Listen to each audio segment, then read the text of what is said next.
น้ำมันนี่เด้บ่ได้ปากน้ำแมวนี่แล้วก็นี่ได้แผลได้เด้โอ้ติเบิ่งสิแต้มผู้ไผวะได้นี่เองอันย่ำหนาวซ้ำเนาะทมอยู่บ่กาดหนาวกาดหนาว50 โลได้ฮะ50 โลคือว่าสิบ่จะตื่นจังโมงมื้อเช้านี่แต่ละมื้อเอาแต่ละมื้อนี่คิดนักอยู่ได้บ่ว่านี่7 โมง7 โมงโอ้ยตื่นช่วยตัวนี้7 โมงนี่คือ6 โมงแหละคิดว่า6 โมงก็เลยตื่นมาถ้าว่าพลาดไป7 โมงดิเลยน่าจะบอกครับมาโอ้พักแล้วเดี๋ยวเนาะ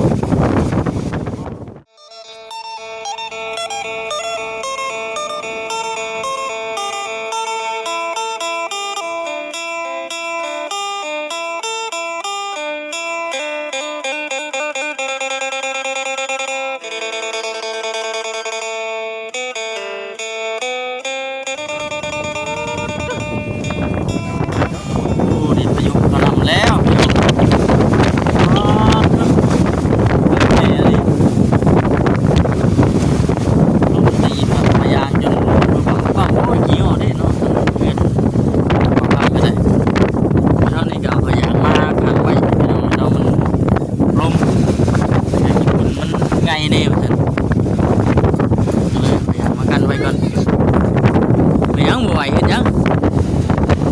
หนาวอ่ะ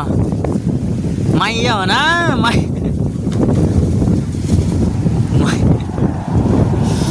ลงเดี๋ยว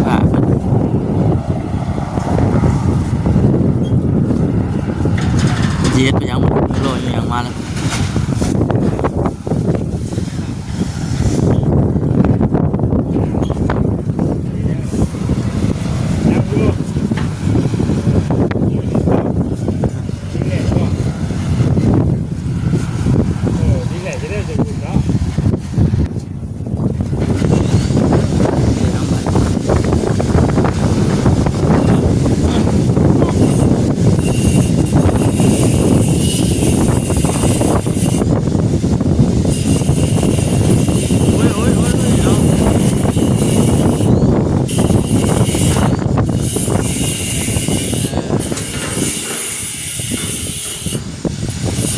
ยังมาดินะ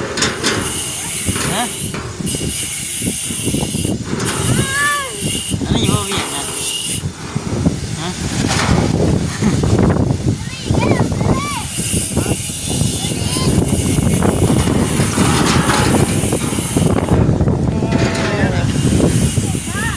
เอาขึ้นมานั่งอยู่นี่ป่ะคนขี้น้อยสิปีนตรงนี้เด้เนาะ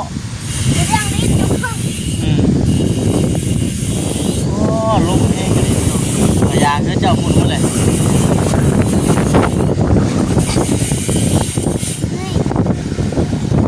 หลังนี้ชีสยังสูตรโบราณทำไม่ยากกินมาเลยชีสยังเมนูหลักเมื่อวานนี่เลยวันนอนกินวานนี้เจ้าพอดีผมนี่พ่อไปสีขาวจะไปสีเขาไปกับไหนเนี่ยเก่าเบิดเลยว่าช่วยสีข้าวไหมแต่อยากซิมข้าวไหมเป็นอะไรหอมปะหอมเฮ็ดบ้างเขาลามีบ่ใหม่เท่านี้กันไม่อะไม่ไผบ้านโอ้ปีนเลยอ่ะไม่ไผบ้านตัวอ่อนตัวดิบตัวอ่อนเลยเนาะไม่ออกใหม่นะไม่พอดีซ้ำแขนแทบยังเลย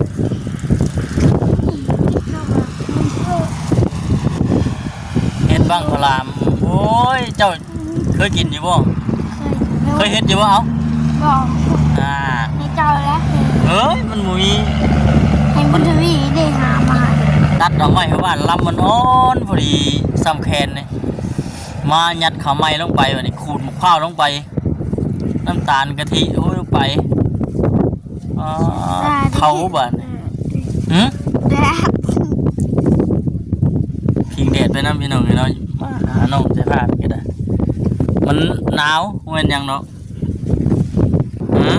ไม่เอา เออคักกระดีสังผมแล้วเนาะอะไรตัด ตัวมัน ให้ตัดให้ตัดอยู่ห้านแต่ว่าเขาเจ้าบ่ได้เอาเงินห่วยก็ดีแท้พาว่าไปตัดหน่อยไปพาว่าไปตัดหน่อยนะฮะนี่บัดว่าอยากตัดบัดว่าบ่พาไปบัดน้องใส่ผ้าบ่ ยันไส้ ฮะ ยันไส้ ไปทางไหนขึ้นเหนือทางไหนสิบอกด้วยทางไหนทางเหนือพูดว่าอยู่มาทางนี้โมเมนต์บ่เออ ทำได้ ทางใต้ทางนี้เนาะ เลย เกินว่าขึ้นเหนือนี่เป็นขึ้นทางนั้นติเอ้ยเนาะคืนนี้เป็นอะไรมันบ่หนาวบ่โทบ่คืนจะนอนอยู่บ่ไหนเมื่อคืนนอนอยู่เต็นท์นี่ จับประสาทจับมือ บัดเมียผู้ช่างนี่ฮะเดี๋ยวแล้ว เมื่อมันคือ เราหากันมาเมื่อเช้านี้ โดย บัดเบอร์เล็กจะสินอนอยู่ไสบัด จับเมื่อ ให้มาส่งล่ะ สมบูรณ์จากออกกระต้า เมื่อแรงหั่นนะ เลยอยากลงในน้ำมันนิ่ง เอาเราคือบ่อยู่นำกันเนาะโอ้ครับ ป้า น้องสายฟ้าคนรอยามหนาวนี่แฮงรอคักแล้วยามหนาว เพิ่นว่าไปตัดผมบ้านนี่นะตัดผมฟรี แม่นบ่ บ่ได้คิดเงิน ตัดผมฟรีอยู่ ก็ แล้วจะว่าอยากให้ทั้งนั้นน้องสายฟ้าพาไปตัดน่ะ นั่นอีกว่านะให้พาบ้าไปตัดนี่ก็ได้ไปเพิ่นบ่คิดเงินนำบ้านมีอ่ะ ฮะ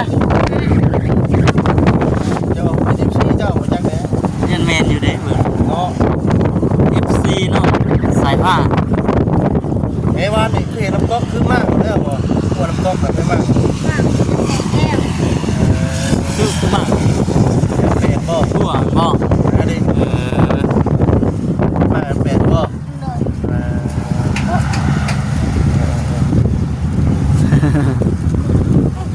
ย เป็ดเดินผ่านเนาะ โอ้ยขี้งอเด้เนาะหงายตึ้มนึงหั่นโอ้ย เจ็บไปอยู่คนกระดัน เอ้าจับดีๆบ่ ครับนี่พวกล่ะ เพื่อนบ่นี่นะ พอได้ดินน้ำมันนี่เด้ บ่ได้ปากน้ำแมวนี่แล้วก็นี่ได้แผลได้เด้ โอ้ที่ เบิ่งสิแต้มผู้ไผวะ จับกระได้ ได้นี่ เองเงินย่ำหนาวซ้ำเนาะ ข้าวตะกี้ข้าวบ่คำยังน้อยซำน้องจะพาโอ้ยต้องหายน้ำใส่ขวดไปตลอด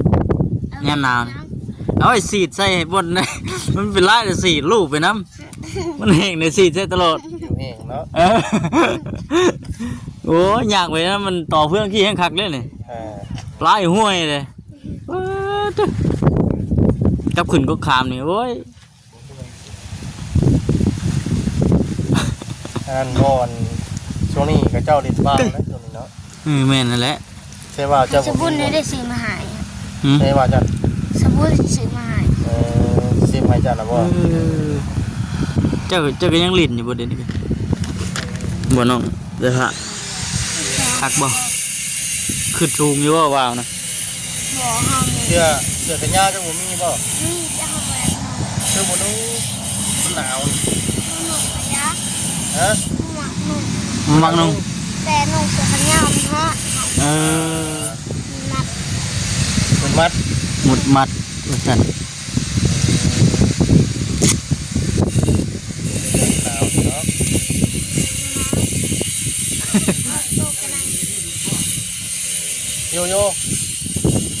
ไปให้น้องบุญทวีจอยเรายังบ่ทันได้นั่นว่าเรายังบรรทมอยู่บ่ อากาศหนาวนี่ อากาศหนาว 50 โบแล้ว ฮะ 50 โบ คือว่าสิบ่จะตื่นจักโมงมื้อเช้านี่แต่ละมื้อเอาแต่ละมื้อนี่คิดหนักอยู่ได้อบ่ รู้สึกว่านี่7 โมง 7 โมง โอ้ยตื่นช่วยตัวได้7 โมงนี่ อ้าว 6 โมงแหละเดี๋ยวมาเบิด คิดว่า6 โมงก็ เลย ตื่นมาเถอะว่าพลาดไป7 โมงดิ เลยเรื่องโมง7 โมง ไม่ได้สิ ตื่นมาทวิตครั้งแรกเลยนี่แม่นครัวใช่หยังก่อนเฮ็ดหยังก่อนเฮ็ดเวียก เจ้าลูกกินก่อนบ่ ตื่นมากูเรื่องพอสร้างตัวแล้ว แต่ว่าหนึ่งข้าวได้ไผนึงบ่ สร้างชวนเจ้าจ้ะ เจ้าตื่นมาแล้วแม่นเฮ็ดเวียกเลย กินเป็นมื้อเป็นตื่นแล้ว หนาว ไปประตูจะบ่ บ่ได้ ว่าจะคืน แต่ยังชูโบสร้างกินมานี่มียังชูโบสร้างกิน มี มีเสียบบ่ตำทั่วบ่ก่อนใส่เพิ่งนัวว่า ไม่ตำ มี บ่ตา ตำทั่วบ่ใช่เป็นนัวเป็นไอ้เกลือบ่ใช่ มันบ่มีเป็นนัว มันมีเป็นนัวแซ่บเฉยแซ่บบ่ แซ่บอยู่แต่มันเค็ม แซ่บอยู่แต่เค็ม โดดดีเนาะ แซ่บแบบได้เค็มนะบ่ ใส่หวานแบบเค็ม เอ้ยเนาะ เด็กนัวเบิดอย่างกระทันหันนะเนาะวานนี่เนาะ ครับเลยทานกัน แล้วก็บ่แซ่บ5 ห้างแล้วก็ นี่ภายในเขามาหาสมมุนี่ชุมบ่าวหรือบ่เขามามื้อนี้ แล้วก็ มาเนาะ มาอยู่มื้อจังน้อย จังหน่อย จังหน่อยบ่ อืม โดย จะกูเขียวจักมาก หึ จะกูเขียวจักมาก โอ้มันหนาว บ่หนาวกูเหมือน ว่าขี่มาว่านี่ก็หนาวซับเมื่อผู้เดียวเหงาซับ เอาจกกระไรรถชาวุ่นมาเลย ไล่บนหันบน4ล้อเนาะบ่าว2ล้อเนาะ จักกระรถใหญ่มันสิทันบ่ซั่นโอ้ แก่บ่ทันเพิ่นแล้วมัน4ตีนเนาะบ่าว2ตีน น่าจะบอกครับ วานโอ้พักแล้วเดี๋ยวเนาะ ป้าอยู่ก็นำน้องเดินน้องป้า เป๊บบ่บ่แรงน้องจะพาสินอนได้อีกบ่ก็บ่ขึ้นไปนอนอยู่กับต๊อบพุ่นหนาวอ่ะ พากัน นอนมุกอยู่กับผู้ช่างเลยติ รีบของนะ อย่าลืมอาบน้ำหน่อยเด้อนอนกับผู้ช่างอย่าลืมอาบน้ำหน่อยเด้อ บ่แรงอ่ะบ่น้ำบ่แรงนี่ น้ำรีบของน้ำแล้ว ลิฟต์ของห้องน้ำเลย นอนยิงของน้ำ ไปนอนในห้องน้ำเลยไปจ้างว่าใช่ไหม นี่ เพื่อนเราเมื่อไงไปนอนในห้องน้ำโอ้ยมันอุ่น แล้วเนาะ เป็นไปแล้วน้องจะพามันวานนี่ลงนี่วานนี่ลงให้ฉันนี่บอก ครับก็เป็นเฮ็ดพวก แห้งกว่านี้วันนี้ พวกบ่ายจังมุกเลย 11 โมงแล้ว มาได้ไหมมาได้ไหม ขาดว่าจะใคร หาได้มัดไว้ไหม มาหาได้มาได้ไหม ลุก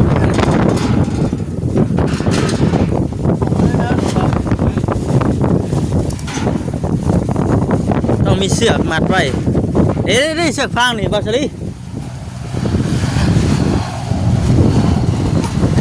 ม้วนไว้เลยป่ะม้วนไว้เลยมาพี่กล้องระวังเลย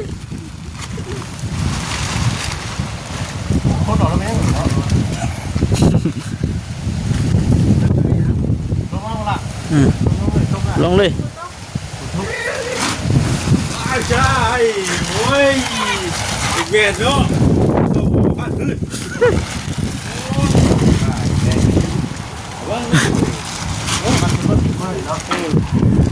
เรียบร้อยเลยป่ะเสือกเล็กมาเสือกฟางตัวนี้ น้องสภาพ ไม่ใช่ผ้า เลยยิน นี่เสือกฟาง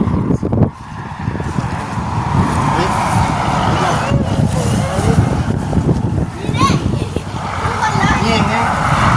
เงี้ย เหยียบเข้าเหยียบตาม เนาะระวังเลยระวัง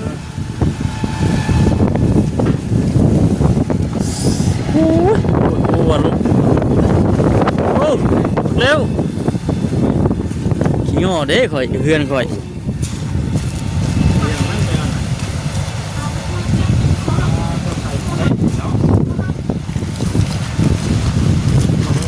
อยู่บ่เอาดีๆมันอยู่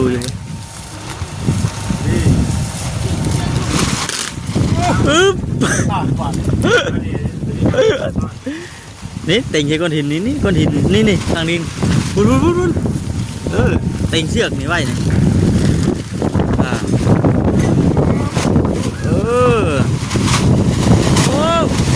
โอ้เอ้ยเอ็งวันนี้ยินยังเลย ไม่ต้องเขาดีเขาทับไว้ มันดิดเทปอ่ะนี่มาสิดิผมอยากเดินวีก้อนหินไปแล้วเอาดีๆđấy nó trượt về đấy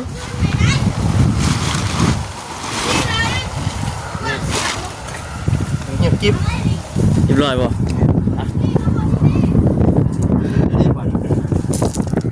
anh em temมันเพิ่มขึ้นห่วยต้มยกก้อนหินไปพุ่นนะผมเป็นยังวะเอ้าพี่น้องเอ้ยไม่ใช่ว่าคลิปนี้ก็คือที่แบบนี้นะพี่น้องเอ้ยเนาะแวะเวียนเข้ามาเยี่ยมยามเบิ่งนี่เป็นน้องแก่ผ้าเพิ่นกำลังก่อห้องมาเถอะทำมาทำกันคือว่าแล้วพี่น้องเอ้ยเนาะ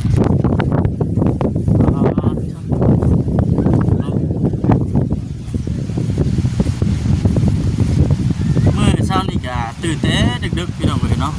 ลุกขึ้นมาก็เอาพยางมากั้นไว้บนที่ว่าปิ้งบนอย่างนั้นพี่น้องเราปิ้งว่าหอยลมพัดนะวันนี้ก็คือสิได้พากันเดินทางไป